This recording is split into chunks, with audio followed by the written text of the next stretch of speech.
साहित्य 2 आलेख कागद, पेन्सिल, कागद, पट्टी, वेगवेगळ्या रंगाचे स्केच पेन्स, खोडरबर, पान आणि दगड.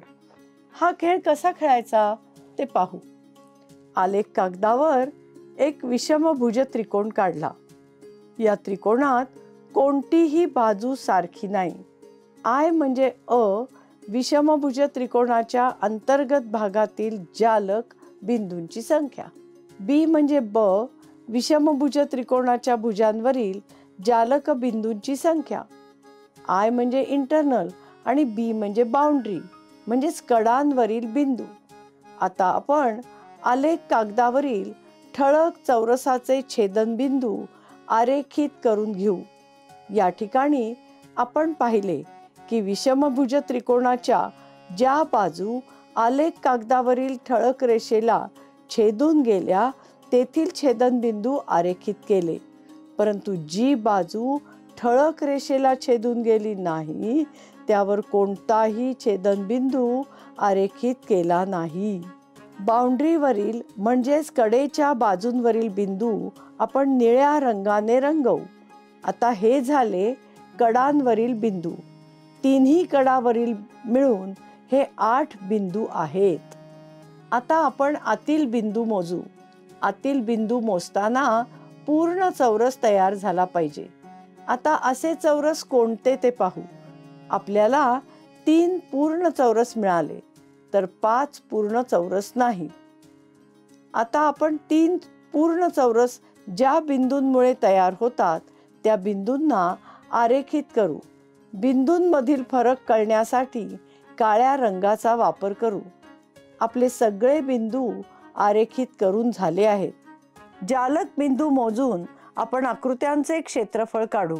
मात्र शिरोबिंदू जालक बिंदू असले पाहिजेत. आकृतीचे क्षेत्रफळ बरोबर अ अधिक ब भागिले 2 वजा 1 बरोबर 0.3 अधिक 8 भागिले 2 वजा 1 बरोबर 3 अधिक 4 वजा 1 बरोबर 7 वजा 1 बरोबर 6 चौरस सेंटीमीटर.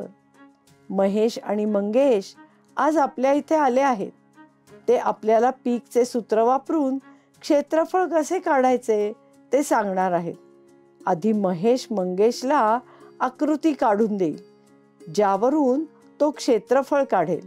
त्यानंतर मंगेश महेशला आकृती काढून देईल ज्यावरून तो क्षेत्रफळ काढेल. ज्याचे क्षेत्रफळ बरोबर येईल त्याला 1 गुण. असा हा खेळ आहे. मंगेश, मी तुला आता एक आकृती काढून देतो. त्या आकृतीचे तू मला क्षेत्रफळ काढून दे. ठीक आहे, पण मी पण तुला एक आकृती काढून देतो. त्याचं मात्र तू बरोबर क्षेत्रफळ काढ. जो बरोबर क्षेत्रफळ काढेल त्याला 1 गुण. बघू कोणाला सर्वात जास्त गुण मिळतात ते. चल सुरू कर. ठीक आहे. महेशने मंगेशला आलेख कागदावर एक अनियमित आकृती काढून दिली.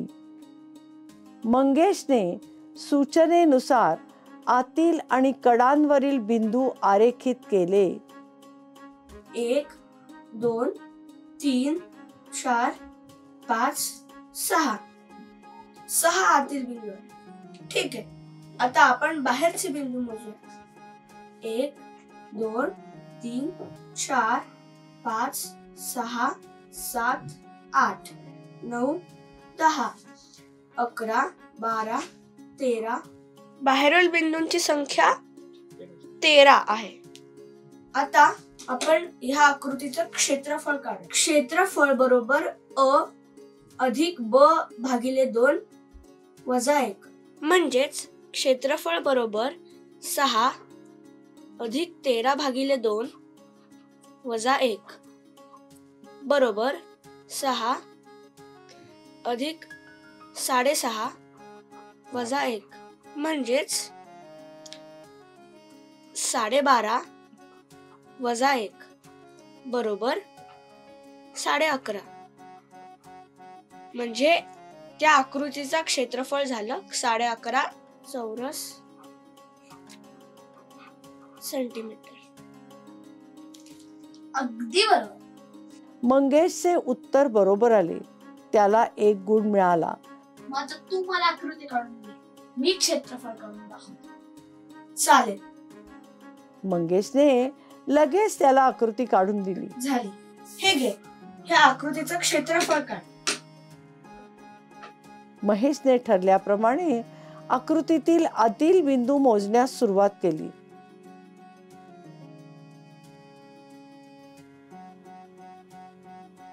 3 4 5 6 आतील बिंदू आले 8.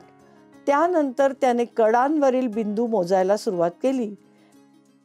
1 2 3 4 5 6 7 8 9 10 11 12 13 14 15 16 17 18 19. कडांवरील बिंदू आले 20. आता आपण याचे क्षेत्रफळ काढूया. क्षेत्रफळ म्हणजे अ अधिक ब भागिले 2 जा 1 म्हणजेच 8 अधिक 20 भागिले 2 वजा 1 म्हणजेच 8 अधिक 10 वजा 1 म्हणजेच 18 वजा 1 म्हणजेच 17. ह्याचे तो उत्तर 17 चौरस सेंटीमीटर येते. बघू. अरे, अगदी बरोबर. महेशला 1 गुण मिळाला. चल, मग मी तुला एक आकृती काढायला देतो. त्या आकृतीचे तू क्षेत्रफळ काढ. चालेल. महेशने मंगेशला अजून एक आकृती काढून दिली. त्याने एक कोणत्याही झाडाचे पान आलेख कागदावर ठेवले आणि त्याच्या कडेने पेन्सिल फिरवून पानाचा आकार तयार केला. हा अनियमित आकार तयार झाला. या तयार झालेल्या आकृतीचे क्षेत्रफळ मंगेशला काढायला सांगितले. घे, या आकृतीचे क्षेत्रफळ काढ. ठीक आहे. त्याने आतील बिंदू मोजायला सुरुवात केली. 4 5 6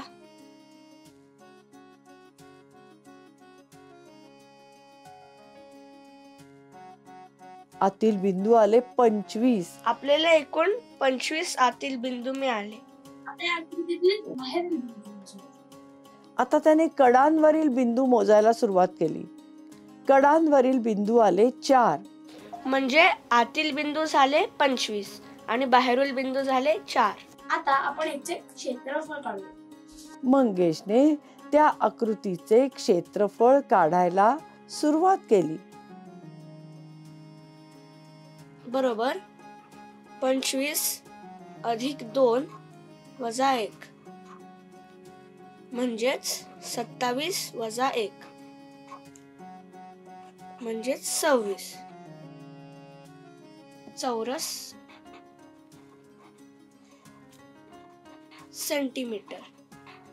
म्हणजेच आकृतीचं क्षेत्रफळ आलं 26 चौरस सेंटीमीटर. 26 चौरस सेंटीमीटर हे जवळचे उत्तर आहे. मात्र अचूक असणार नाही, कारण आकृती बाहेरील बिंदू जालक बिंदू असतीलच असे नाही. मंगेशला 1 गुण मिळाला. आता मी तुला एक आकृती काढायला देतो. ठीक. मी एक दगड आणलाय.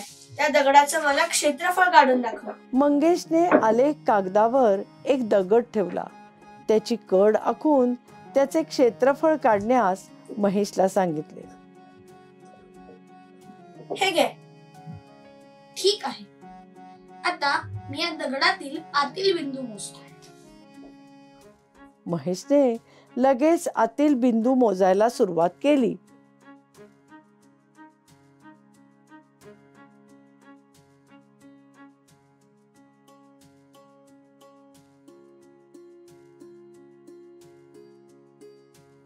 आतील बिंदू आले 26. आता आतील बिंदू झाले 26. त्यानंतर त्याने कडांवरील बिंदू मोजायला सुरुवात केली. कडांवरील बिंदू आले 6. महेशने त्या आकाराचे क्षेत्रफळ काढायला सुरुवात केली. क्षेत्रफळ बरोबर अ अधिक ब भागिले 2 वजा 1.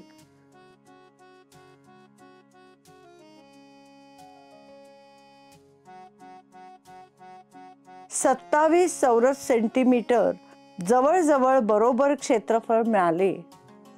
तिचे तर उत्तर 27 चौरस सेंटीमीटर येत आहे. अरे बरोबर. यस. या खेळात महेश आणि मंगेश दोघांनाही 2-2 गुण मिळाले. दोघांना खूप आनंद झाला. आपण काय शिकलो? 1. आलेख कागदावर वेगवेगळे आकार काढून त्यांचे क्षेत्रफळ कसे काढता येते ते पाहिले. 2. आकाराच्या आतील बिंदू मोजताना त्याचा पूर्ण चौरस तयार झाला. त्या ठिकाणचे बिंदू आरेखित केले. 3. कडांवरील बिंदू मोजताना ज्या बाजू आलेख कागदावरील ठळक रेषेला छेदून गेल्या तेथील छेदनबिंदू आरेखित केले. स्वाध्याय. अशा पद्धतीने तुम्ही देखील वेगवेगळ्या वस्तूंचे क्षेत्रफळ काढू शकता. आलेख कागदावर 0.5 सेंटीमीटर गुणिले 0.5 सेंटीमीटर मापाचा चौरस काढून त्याचे क्षेत्रफळ काढा.